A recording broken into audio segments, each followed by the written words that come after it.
يا أيها الذين آمنوا اتقوا الله وذروا ما بقي من الربا إن كنتم مؤمنين فإن لم تفعلوا فأذنوا بحرب من الله ورسوله وَإِن تُبْتُمْ فَلَكُمْ رُؤُوسُ أَمْوَالِكُمْ لَا تَظْلِمُونَ وَلَا تُظْلَمُونَ وَإِن كَانَ ذُو عُسْرَةٍ فَنَظِرَةٌ إِلَى مَيْسَرَةٍ وَأَن تَصَدَّقُوا خَيْرٌ لَكُمْ إِن كُنتُمْ تعلمون۔ مومنو، اللہ سے ڈرو، اور اگر ایمان رکھتے ہو تو جتنا سود باقی رہ گیا ہے اس کو چھوڑ دو۔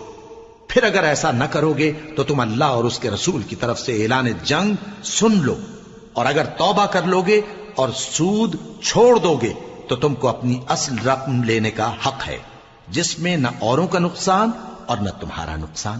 اور اگر قرض لینے والا تنگ دست ہو تو اسے کشائش کے حاصل ہونے تک مہلت دو، اور اگر زر قرض بخش دو تو وہ تمہارے لیے زیادہ اچھا ہے، بشرطے کہ سمجھو۔